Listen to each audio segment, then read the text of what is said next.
Alors l'idée ici à Paris Capitale Économique est de faire en sorte que dès les prochains appels d'offres, que ce soit les STIF, la Société du Grand Paris, les grandes mairies, ils intègrent toutes les innovations possibles, toutes les variantes techniques et choisissent après ce qui sera le plus efficace et le moins lourd en fonctionnement, y compris en faisant appel aux entreprises étrangères en France, comme disait très justement tout à l'heure Robert Vassoyan. Le Grand Paris a besoin des entreprises. C'est d'abord elle qui assure son équilibre financier.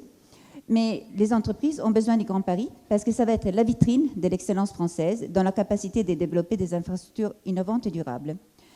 Et comme disait ce matin le président Simon, vous savez que le Grand Paris intéresse déjà beaucoup les grands décideurs, qu'ils soient politiques, tels que les représentants du Grand Moscou, par exemple, qui s'inspirent de nos travaux, ou économiques, tels que les fonds souverains ou les investisseurs internationaux à long terme. La France est attendue, le Grand Paris est attendu. Nous ne pouvons pas nous tromper et devons faire appel à ce qu'on fait de mieux. C'est donc tout naturellement que je me tourne vers Pierre Saint-Arnaud, parce que son groupe peut-être pas aussi bien connu qu'il le devrait en France. C'est un géant mondial, vraiment des grands champions dans les technologies de l'énergie, et qui a donc tout son rôle à jouer dans le Grand Paris. Pierre, vous êtes canadien, comme on va bientôt voir avec votre accent. Vous dirigez donc ce groupe international KBB, à moitié helvétique, à moitié suédois. Vous êtes implanté en France depuis 30 ans. Vous avez une expérience qui est ancrée au cœur de la mondialisation. Quels sont les principaux aspects d'une ville intelligente à vos yeux? On est impliqué dans l'ensemble des dossiers, évidemment, très près de tout ce qui est transition énergétique, parce que c'est notre cœur de métier d'automatisme. On est également dans le bâtiment intelligent. Par exemple, on est en train de construire l'hôpital d'Orléans avec des systèmes ABB de contrôle du bâtiment, de l'ensemble des fonctions, climatisation, gestion de l'éclairage, chauffage, etc. Alors, disons qu'un des points, je pense, qui est important dans la ville intelligente, le monsieur de Cisco qui était sur la table précédente en a parlé, c'est la partie communication et l'interaction entre les systèmes. Et aujourd'hui, on a des modèles un peu partout et il faut qu'on réunisse les différents silos pour maximiser la gestion et l'opportunité de bien gérer les infrastructures, que ce soit électriques ou de transport ou autres. Et donc, à notre point de vue, un des éléments clés du Smart City, c'est toute la partie communication. Et on investit de façon importante aujourd'hui dans ce secteur-là, en particulier pour faire en sorte que nos équipements qu'on fabrique puissent communiquer avec les réseaux et qu'on puisse, à partir du réseau, être en mesure de bien mesurer la capacité de l'équipement ou l'évolution du cycle de vie de l'équipement. Donc, le côté intelligence pour nous, réseau de communication, interaction entre les différents items est important. En réalité, les technologies pour faire la ville durable puis la ville intelligente aujourd'hui existent.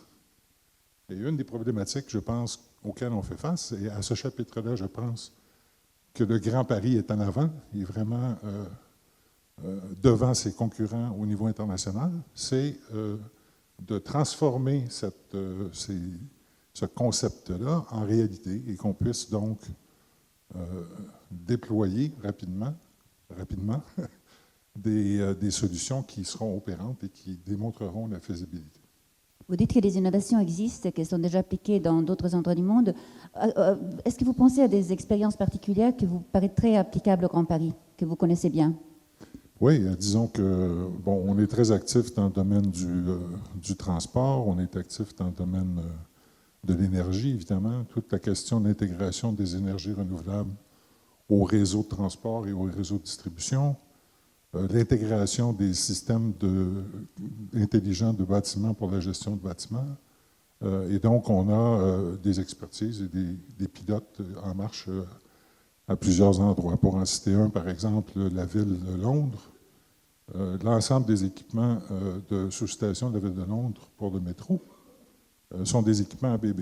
Et ils ont déployé avec nous un système de gestion des actifs qui permet de faire le monitoring des équipements en usage, s'assurer qu'on intervient au bon moment pour l'entretien et en même temps qu'on minimise le coût d'investissement. Vous savez, le smart grid, à l'origine, c'était aux États-Unis une façon de maintenir la qualité et la livraison de l'électricité à un niveau élevé de qualité, malgré des investissements vieillissants. Et donc des infrastructures qui étaient peut-être un peu déficientes. Et plutôt que d'investir, on mettait de l'argent du côté intelligence pour faire en sorte qu'on puisse utiliser mieux ces réseaux-là. Et cette même expertise-là est évidemment très utile dans les réseaux qui sont déployés aujourd'hui. Et puis dans les transports, je crois que vous avez testé un projet de bus électrique ou tram électrique, je ne sais pas bien, qui se charge au contact et qui est assez révolutionnaire. Oui, en fait, on a en service pour fin de démonstration un autobus électrique, 100% électrique, qui se recharge aux stations. Alors, quand on arrive à la station, le temps que les gens descendent et montent de l'autobus, on recharge l'autobus avec un système de charge flash qui permet de s'assurer que l'autobus peut faire les 2, 3, 4 prochains arrêts. Et à chaque arrêt, on recharge des batteries. Un des avantages de ça, c'est qu'on a donc une solution où on transporte les gens et non pas les batteries. Parce que si vous avez un autobus purement électrique où il n'y a pas de système de recharge rapide, vous devez transporter les batteries. Hein? Et donc, une problématique économique importante. Et ce que ça permet aussi, c'est qu'on a des stockages d'énergie aux endroits des stations qui vont donc faire en sorte que l'implication sur le réseau de distribution électrique est mineure. Hein, parce qu'on n'a pas besoin d'énergie ponctuelle, on l'accumule et on l'injecte dans l'autobus au moment où elle arrive à l'arrêt. Alors, dans l'environnement où on parle de plus en plus de remplacer le diesel, on parle d'autobus hybrides, je pense que chez nous, on s'est donné un train d'avance en amenant une solution qui est 100% électrique où il n'y a aucune consommation de combustible fossile.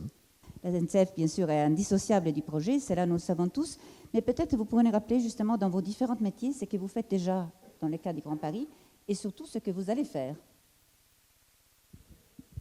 Oui, merci beaucoup. Et l'illustration que je voudrais vous donner, c'est ce que nous faisons dans le Grand Paris à travers les gares du Grand Paris. Je vais essayer de faire le lien entre ce que nous y faisons et vous, qui êtes des entreprises, qui êtes des entrepreneurs, en essayant de donner des éléments de réponse à deux questions, celle que vous posez comme fil conducteur de la journée, qui est l'innovation, et celle qu'a posée le président Bartolone tout à l'heure, qui est celle du temps, parce qu'il serait effectivement tout à fait réducteur et même trompeur que de ramener le Grand Paris à la cible dans 30 ans, une fois achevé, ce sera ça. Le Grand Paris, c'est un chemin qui est déjà commencé, qui est montrable, d'ailleurs nous avons beaucoup de visiteurs, et qui nous conduit effectivement par un certain nombre de marches vers la cible que nous avons voulu. Alors, si on prend l'exemple des gares, l'innovation se retrouve dans différents registres. Tout d'abord, le fait que la gare est un élément constitutif du réseau de transport du Grand Paris est une innovation parce que ce réseau de transport en lui-même est une innovation. Il ne vous a pas échappé qu'on est vraiment à l'aube d'une révolution en matière de déplacement et de structuration du réseau. La révolution précédente, c'est celle de l'ère de Delouvrier, quand on a créé des villes nouvelles et des RER à travers et sous Paris pour relier les villes nouvelles. Aujourd'hui, qu'est-ce qu'on fait ? On a une vision, les urbanistes ont une vision tout à fait sensée et réaliste du futur de l'agglomération parisienne et de la métropole. Ce sont un certain nombre de grands centres-villes dans lesquels on habitera, on vivra, on se cultivera. Et là, le sujet, c'est de relier ces centres-villes. Et donc, on va tourner autour de Paris. Le Grand Métro Express en est un exemple. Un peu plus loin, c'est la rocade ferrée moyenne couronne en technologie innovante, qui est celle du tram-train. Et j'attire juste votre attention sur les lieux de rencontre, de correspondance, les gares dites d'interconnexion entre le métro qui passe en dessous et les RER qui passent au-dessus. Vous imaginez à quel point il va falloir innover, tant pour concevoir ces gares, qui vont voir un flux de voyageurs énorme, puisqu'on était une révolution qu'on essaye de quantifier par nos modèles, mais qu'il va falloir quand même tester pour de vrai. Les concevoir, comment elles fonctionnent ensemble, comment elles sont un univers agréable, accueillant et de transition facile pour le voyageur entre le métro et le train et réciproquement. Et vous voyez aussi à la fois combien il va falloir innover dans les modes opératoires, parce que, comme par hasard, on construit sous des voies ferrées qui sont les axes ferroviaires qui partent de Paris. Et donc, il va falloir, pendant un certain temps, pendant quelques jours, voire des semaines, interrompre toute circulation, que ce soit du RER ou du départ du TGV. Bon. Donc effectivement, vous imaginez l'ingéniosité des ingénieries pour trouver des modes opératoires qui permettent de réduire ça au plus possible et de ne pas atteindre les seuils d'intolérance des voyageurs. Les gares, ça innove aussi parce que c'est le lieu de convergence des différents modes de transport. Le train, le car, mais aussi les modes doux, le covoiturage, le copartage, le vélo, la marche à pied. Et donc elles doivent organiser dans l'espace ce qu'on appelle l'intermodalité. Et donc il faut avoir des interlocuteurs, il faut avoir des services, d'autres modes de transport doux qui aujourd'hui se découvrent. Et effectivement, vous voyez des nouveaux business models et des nouveaux partenariats industriels avec des entreprises qui sont sur ces nouveaux secteurs de transport doux et qu'il va falloir amener à converger ensemble. La gare innove parce que devient un des rares lieux de concentration physique des gens. On est obligé d'aller à la gare pour continuer à se déplacer. Et ce lieu de convergence physique et de présence physique des gens appelle à toute une gamme de services, les services liés au déplacement lui-même, et on va le rendre plus facile, plus accessible avec des applications numériques qui permettent de faire ce qu'on appelle du bout en bout, c'est-à-dire de vous prendre dès votre cuisine le matin pour vous dire ça roule à l'heure ou il y a du monde dans les trains. Bon. Et puis vous continuez, vous guidez tout le long de votre déplacement, y compris lorsqu'il y a des incidents et des solutions alternatives qui vous seront offertes. Mais c'est aussi une gamme de services liés à l'évolution du mode de vie. On commande sur Internet et on se fait livrer le soir quand on revient. On attend que la pointe soit passée dans ce qu'on appelle des tiers-lieux. On écrète les pointes avec l'écrètement des pointes dont nous discutons avec un certain nombre d'entreprises et notamment avec la Chambre de commerce de Seine-Saint-Denis. Et on voit bien que toutes ces applications sont liées au mode de vie des gens. Et ce qui est intéressant de voir, c'est que dans le monde industriel et commercial, tout un tas de produits qui n'existaient pas encore il y a quelques années se développent, qui permettent de manière très simple, pas chère, facile à déployer, d'amener des conciergeries, des consignes, de l'alimentation, des crèches, toute une gamme de services et bien sûr du numérique avec des gares connectées. Et puis la troisième gamme de services, et j'en termine là, elle est sociétale, parce qu'effectivement, c'est la vie des gens. Et je vous cite deux exemples de services sociétal, c'est l'alerte exclusion. Dans plusieurs gares, nous avons un système qui permet, lorsque des pauvres gens viennent se mettre à l'abri dans nos gares, de mobiliser tout de suite un rapatriement vers des centres d'hébergement, Bercy, Vaugirard, Pantin. Et puis un autre service qui sont les PIMS, ce sont les pôles de services multimodaux de services, où réinvente l'écrivain public. C'est-à-dire que vous n'êtes pas à l'aise pour écrire, vous n'êtes pas à l'aise pour parler français, eh bien on va vous aider quelque part sur un comptoir à faire vos démarches administratives. Voilà. Alors il y en a plusieurs, il y a les Mureaux, il y a Melun, voilà. Et donc c'est toute cette gamme de services, toute cette gamme d'innovation dont nous voyons bien tous les nouveaux partenariats et tous les nouveaux modèles économiques pour faire en sorte que ça tourne, qui se développent autour des gares, qui se développent dans le Grand Paris. Bon, Alain, vous vous faites rêver avec ces gares du futur, un concentré d'innovation, des lieux de vie. Vous avez besoin quand même de beaucoup de partenaires qui soient excellents en innovation, en créativité, en technologie. Et donc je me tourne tout naturellement vers IBM, qui est un grand champion mondial en innovation et technologie. Alors, qu'est-ce qu'il faut faire pour que le Grand Paris puisse bénéficier pleinement de votre expertise internationale? Et puis surtout, comment on peut s'inspirer de vos best practices que vous avez déjà appliquées dans pas mal de grandes métropoles à travers le monde, et y compris maintenant en France? Depuis 18 mois, vous êtes aussi actif en France. Donc, pouvez-vous nous dire un peu plus qu'est-ce qu'on pourrait faire? Clairement, IBM, au-delà d'être un leader du numérique, est une société d'innovation. À titre indicatif, l'année dernière, pour la 21e année consécutive, nous avons publié 8600 brevets, donc le record mondial pour une entreprise privée. Et sachez d'ores et déjà, non pas pour IBM, mais globalement, qu'un tiers des brevets qui sont déposés dans le monde sont des brevets numériques, alors qu'il y a encore 10 ans, c'était seulement 5%.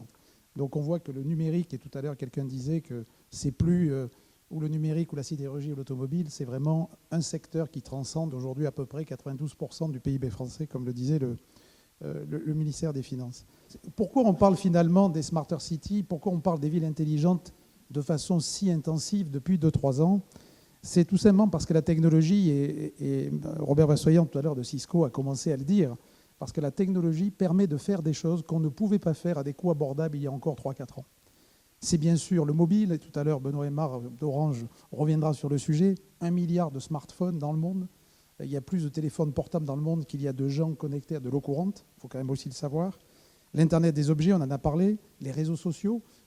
Je vois beaucoup de gens qui sont sur leur téléphone et qui probablement tweetent ou communiquent en temps réel ce qui se passe.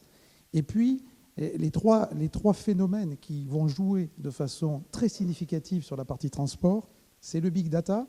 Et pour faire très simple, c'est tout simplement la capacité d'aller chercher des données en très grand volume, en temps réel, et de traiter ces données en temps réel. Accompagné du cloud, qui permet finalement d'avoir des infrastructures pas chères en termes numériques. Et puis, ces plateformes de données qu'évoquait le président d'ABB, qui va permettre de communiquer le transport avec l'énergie, avec le risque, avec la gestion de l'eau et avec finalement la problématique d'un territoire qui jusqu'à maintenant était complètement en silo. Et ceci de façon prédictive. Aujourd'hui, au mieux, nous sommes en temps réel. Les systèmes au mieux sont en temps réel et sont capables, pour l'énergie, pour les transports, de vous donner une vision de ce qui se passe. La première étape que nous commençons à passer, nous avons des références, je vais en citer 2-3, c'est ce qu'on appelle l'analyse prédictive. Donc finalement, le sujet, c'est que va-t-il arriver et quel en sera l'impact. À Singapour, on fait de la prédiction de trafic à 1 heure. Pour se rapprocher de la France, on le fait aussi à Lyon.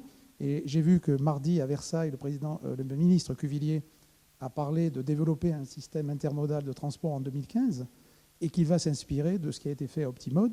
Il faut savoir que sur le projet Optimode de Lyon aujourd'hui, on fait de la prédiction dans l'urbain dense à 1 heure, que ce système, cette modélisation qui est juste aujourd'hui à 90%, est injectée dans le centre de PC routier, critère qui dirige les 12 sans feu, et ça permet justement de réorienter le trafic et de faire en sorte qu'il y ait moins de bouchons ou qu'on puisse faire circuler plus de voitures. À Dublin, où on pilote les bus en intégrant la prédiction de trafic, donc on n'est pas sur le bus va arriver de façon moyenne dans 2 minutes, mais il arrivera de façon réelle en intégrant la prédiction de trafic et vu sa position réelle où il est. Ça, c'est le prédictif. L'étape d'après, c'est l'optimisation. Donc finalement, c'est une fois que j'en connais l'impact, quel est le meilleur choix et qu'est-ce que je dois faire, quelles décisions je dois prendre. Et là, je citerai 2 exemples. L'autorité de New York Turnpike qui gère en fait ce qu'on appelle les highways autour de New York, qui aujourd'hui agrège toutes les données de tous les types de capteurs, que ce soit sur la route, que ce soit sur les quelques véhicules connectés qui existent, que ce soit sur les réseaux sociaux, qui connecte cette information, qui la consolide, la traite, la compare par rapport à des modèles et est capable de prendre des décisions de délestage, de blocage ou de réorientation du trafic. Nous connaissons le trafic francilien, toutes ces choses ne pourraient sûrement qu'être utiles. Et enfin, à Optimode, je reviens sur le projet, j'ai cité la prédiction du trafic, mais il y a un autre sujet extrêmement fondamental, et vous l'avez cité pour la gare, c'est ce qu'on appelle le Smart Delivery, qui consiste d'optimiser de façon numérique le transport de marchandises. Et une expérimentation aujourd'hui avec 4 opérateurs se déroule à Lyon, où en fait on est capable en temps réel de réallouer les tournées de transport. Si par exemple entre le point 5 et le point 6, il y a un accident ou quelque chose qui bloque la route. Alors, quand on revient finalement sur ces sujets-là, on voit très bien que la production et tout ce qui concerne la prédiction de trafic est fondamental. Tout ce qui concerne la livraison dernier kilomètre est fondamental aussi dans cette région. Et vous avez cité que nous nous sommes rapprochés de la capitale avec des références, avec Montpellier, où on a créé une plateforme de données qui permet, on citait l'open data tout à l'heure, mais de rajouter à l'open data l'ensemble des données du transport, de la gestion de l'eau avec un partenaire local qui est à Montpellier, mais qui n'est pas local, qui s'appelle Veolia, et donc de donner au territoire ces données finalement traitées, prédites et corrélées pour que les PME du territoire puissent créer de nouveaux usages. Et d'ores et déjà, les premières initiatives se sont fait jour. Et enfin, pour terminer ce premier propos, je voudrais compléter ce que M. Vassoyen avait dit sur Cisco et Nice. Nice, effectivement, est en pointe. Nice, Cisco recueille des données sur le boulevard de Victor Hugo. Et derrière, ces données, en fait, sont consolidées dans la plateforme de métropole et de pilotage que nous sommes en train de déployer. Et elles vont être corrélées avec les données transport. Elles vont être corrélées avec la météo pour permettre derrière, finalement, à la métropole de mieux piloter l'ensemble du territoire. Merci beaucoup. Vivement que ça se passe pareil dans le Grand Paris. je me tourne enfin vers François Butet, qui est le directeur régional d'EDF. EDF est acteur incontournable, majeur, déterminant dans les projets du Grand Paris, et aussi, bien entendu, très grand employeur, parce que là, j'espère que je ne me trompe pas dans mes chiffres, c'est bien 24 000 employés EDF Région Île-de-France. Et donc, vous êtes extrêmement actif dans les projets du Grand Paris, et y compris dans la mobilité. Alors, peut-être que vous pourrez nous présenter vos nouveaux projets dans ces domaines. Bonjour à tous. Tout d'abord, je voudrais dire qu'effectivement, l'électricité a un facteur commun à toutes les interventions qui viennent d'être réalisées. Et un de nos gros enjeux, justement, vis-à-vis du Grand Paris, c'est d'amener l'électricité qui sera nécessaire demain pour tous les projets qui se développent, les avoir de l'électricité à la fois en qualité et de l'électricité en quantité. Je rappelle rapidement qu'on est à Paris la deuxième ville au monde, juste après Tokyo, en qualité de l'électricité desservie pour l'ensemble de nos clients. Ça ne se sait pas beaucoup, et j'en profite pour le dire. Et puis on a anticipé aussi le développement du Grand Paris. Pas cher. Pardon ? Et pas cher. Et pas cher. Non. Merci Chiara, c'est effectivement, elle est pas chère. Et on va vous en amener de plus, puisqu'on a réfléchi déjà depuis 2 ans à quels seront vos besoins demain sur le Grand Paris. Le demain étant l'horizon 2030. Et là, c'est important parce qu'on prévoit 4000 MW d'augmentation de puissance, donc de besoins des entreprises, des particuliers, par rapport à une consommation actuelle qui est de l'ordre de 16 000. Donc vous voyez, de 4 à 16 000, c'est beaucoup. Et dans ces mégawatts supplémentaires dont le Grand Paris aura besoin, il y aura les data centers pour 1200 mégawatts. Il va y avoir les nouveaux les logements qui vont se construire. Et puis, il y aura la mobilité électrique, ça vient d'être dit. Il y a aussi toutes les gares du Grand Paris qui va construire 72 gares. Et tout ça, ce sont des puissances supplémentaires, 500 mégawatts ne serait-ce que pour l'ensemble des gares, 500 mégawatts également pour tout ce qui est mobilité électrique. Donc, nous serons au rendez-vous et effectivement, on travaille déjà. Alors ça veut dire il faut avoir des moyens de production adaptés, il faut qu'on pense à nos moyens de production, il faut qu'on renforce les réseaux. La mobilité électrique, effectivement, tout ce qui est train, gare, la première chose, c'est d'abord d'alimenter, donc d'amener l'énergie qu'il faut.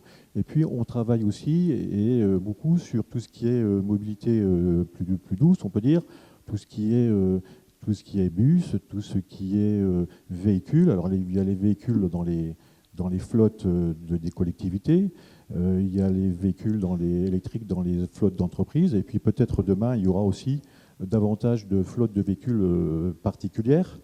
Et puis, il y a les véhicules utilitaires pour la livraison au dernier kilomètre, et puis il y a aussi même le vélo ou le scooter électrique. Alors bien sûr, tout ça a un point commun, c'est qu'il faut les alimenter, il faut recharger les batteries. Donc alimenter, c'est-à-dire avoir là aussi du réseau, des bornes de recharge, et puis avoir des batteries. Alors juste un petit clin d'œil, si vous rechargez une véhicule électrique chez vous la nuit dans votre garage, c'est une consommation sur une prise 16 ampères que vous avez tous à votre domicile. Si vous voulez recharger un véhicule électrique en 1 heure, là c'est un peu plus compliqué. Il faut une puissance équivalente à 5 pavillons, 5 maisons. Alors si vous voulez faire comme sur l'autoroute, le plein électrique en 3-4 minutes, là en puissance c'est l'équivalent de 300 maisons, plus l'école, la boulangerie. Donc vous voyez, ce sont des ordres de grandeur importants. Alors si je vous donne ces exemples, c'est pour dire tous les défis qui sont les nôtres, et que là aussi, on a besoin de systèmes informatiques, de systèmes prédictifs pour gérer tout cela. On travaille avec les constructeurs, on a fait des expérimentations avec Renault, par exemple, dans le Mantois, pour voir les usages qu'on peut avoir de véhicules électriques. On travaille avec Iveco, on travaille effectivement aussi sur la recharge du bus électrique. Et puis on a nos centres de recherche qui travaillent plus fondamentalement sur la batterie d'aujourd'hui, comment on peut l'améliorer et essayer de trouver des solutions pour demain. Et puis quand on a travaillé sur tout ça, qu'on a des bornes, qu'on a des voitures, qu'on a des batteries qui marchent bien, il faut avoir un système intelligent qui communique toute cette information d'abord, évidemment, aux loueurs de voitures, aux utilisateurs, aux gens qui travaillent dans les parkings, à nos amis qui travaillent sur le réseau. Et là, on a besoin d'intelligence et de systèmes automatisés, parce qu'en plus, avoir une borne disponible, c'est bien. Que le futur utilisateur le sache par son smartphone, son téléphone portable ou autre, c'est intéressant. Puis cette borne est disponible, ou elle sera disponible dans combien de temps? Est-ce que je pourrais recharger ma voiture? Donc ça veut dire faire de la prévision et pouvoir l'utiliser mieux qu'en aveugle, comme c'est un petit peu le cas encore aujourd'hui, mais on n'en est qu'au début. Donc le groupe EDF est impliqué sur tout ça. À Stockholm, avec Fortum et la ville de Stockholm, en partenariat, on a fait un projet d'écosystème, d'un écoquartier, en fait, de la ville de Stockholm, qui intègre l'ensemble des paramètres dont on parle. Hein? Alors, intégration, par exemple, de la voiture électrique dans le réseau de distribution électrique autonome du quartier, gestion du bâtiment en KNX également, gestion de la géothermie, hein, parce qu'il y a beaucoup de systèmes là-bas de chauffage à base de géothermie. Et donc, c'est des expériences qui sont faites, qui existent, qui montrent la faisabilité des choses. Encore là, moi, je pense qu'un des défis qu'on a, c'est de vraiment dépasser le stade d'expérimentation, puis entrer dans un stade de déploiement. Et à ce chapitre-là, on est très content d'être membre du Grand Paris et de supporter l'effort que vous faites avec M. Simon sur l'influence et le lobby que vous faites pour qu'on y arrive. Et comment vous faites dans cette compétition mondiale à rester compétitif avec des adversaires concurrents qui sont très présents? Comment vous arrivez à exporter cette savoir-faire et rester une belle vitrine de la France? Ce que je constate de l'international dans le domaine des grandes métropoles et notamment dans le domaine des transports avec lequel je suis un peu plus familier, c'est que ça fonctionne dans les deux sens. Nous parlons beaucoup entre grandes métropoles, entre transporteurs de grandes métropoles. Nous nous rendons visite. Nous savons ce qu'a fait l'autre. Nous savons comment il a les solutions qu'il a trouvées. Et donc nous échangeons beaucoup. Les étrangers admirent la manière dont le Grand Paris a été amené, conçu. Ils admirent la manière dont on a pensé d'abord la ville et la métropole, comment elle allait fonctionner avec ses clusters et sa quinzaine de centres-villes, et comment on allait les relier entre eux, après comment on amenait les réponses transport. Donc il y a l'effet vitrine, c'est montrer tout cela, montrer que notre ingénierie, nos entreprises, nos compétences d'exploitants, nos discours sur les gares, nos compétences d'aménageurs, effectivement, elles existent et elles sont prêtes et elles sont suffisamment dynamiques, effectivement, pour pouvoir offrir les services et répondre à des appels d'offres à l'étranger. Et j'ai eu la chance d'en participer à un certain nombre, donc on voit effectivement comment, à travers ce jeu d'appels d'offres, on est une vitrine. Mais ça marche dans l'autre sens, parce qu'une grande métropole, à un moment donné, elle va investir, elle va vous faire la plus belle infrastructure qui puisse exister au moment donné, le plus beau génie civil, le plus beau système d'exploitation, le plus beau système intermodal, le plus beau matériel roulant.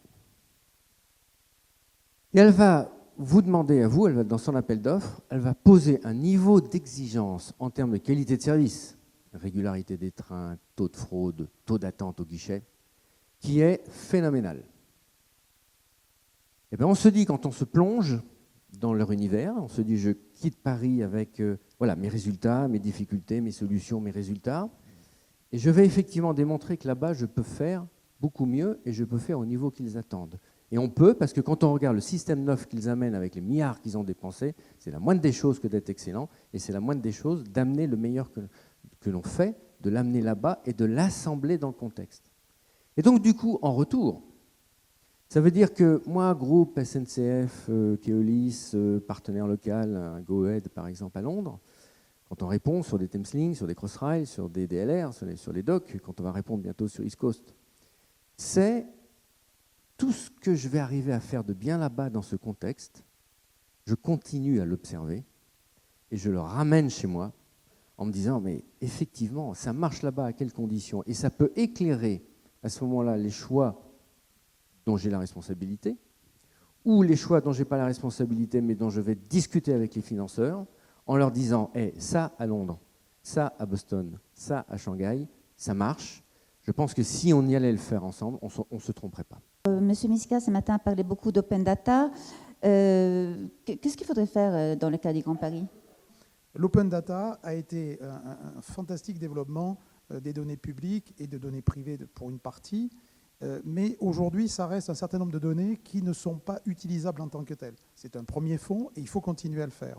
Ce qui est important, c'est de joindre à l'open data les vraies données importantes, énergétiques, de transport, de présence. On parlait tout à l'heure de la station météo sur le toit, finalement, du temps réel de ce qui se passe sur la météo, et arriver à faire que toutes ces données soient d'abord triées. Sachez par exemple sur des réseaux d'eau, dès qu'on sort une donnée, 70% des données sorties sont fausses, parce qu'il y a les perturbations du Et système. qui devrait faire ce travail des collectes des Alors c'est mises en une réseau? bonne question, et je pense que c'est une question qui est en train de s'ouvrir, c'est-à-dire que les collectivités découvrant finalement cet enjeu, voire cette pépite, se posent la question de dire, est-ce que finalement ces données, je ne dois pas être quelque part un opérateur vis-à-vis des opérateurs métiers, et finalement d'avoir un nouveau métier dans les territoires qui serait celui de gérer de la donnée. Et je pense que tout ce qu'on dit aujourd'hui converge vers le fait que c'est en train de monter, de se créer. Ensuite, on verra comment les choses se répartiront et qui finalement prendra le lead sur ces opérations, même si par définition les territoires auront un rôle majeur. On travaille aussi sur ces problématiques-là, sur l'ensemble des fluides, pas seulement sur l'électricité, le gaz, l'eau, les déchets, etc. Et on regarde pour faire un système de modèle qui permettrait de gérer, d'optimiser tout ça. Alors, c'est un peu différent parce qu'en Asie, il y a des villes qui poussent comme des champignons, qui partent de rien. Nous, le Grand Paris, ça serait un peu différent parce qu'il existe déjà, même s'il va beaucoup s'étendre. Mais je crois que à partir de ces expérimentations, alors j'aime pas bien effectivement le terme expérimentation parce que mais on va le montrer bientôt, avant l'été. Alors je ne peux pas dire que ça, voilà. Mais vous voyez qu'on est sur des choses où concrètement on avance aussi. Et puis je fais un petit peu de, pas de la pub, mais pour dire aussi que le groupe EDF, on a parlé beaucoup d'électricité. Il travaille, et M. Garde le disait sur les gares, on travaille aussi sur ces gares, parce qu'on va répondre aux appels d'offres. Hein. On a une filiale H4 qui s'en occupe. On a parlé de mobilité électrique, on est aussi sur les réseaux de chaleur. Donc le groupe EDF est peut-être plus impliqué encore que sa vocation première et fondamentale d'amener le courant pour le Grand Paris, mais aussi on est capable de répondre à tout ce qui bouge en ce moment dans ces domaines. Avec autant de compétences, autant de projets, autant de gens impliqués dans le Grand Paris, on est plutôt optimiste dans son accélération, qui est le but un peu de ce forum d'aujourd'hui. Et puis, je voulais quand même que vous applaudissiez ce panel parce qu'on a rattrapé largement notre retard. Et donc, vous avez été formidables. Merci beaucoup.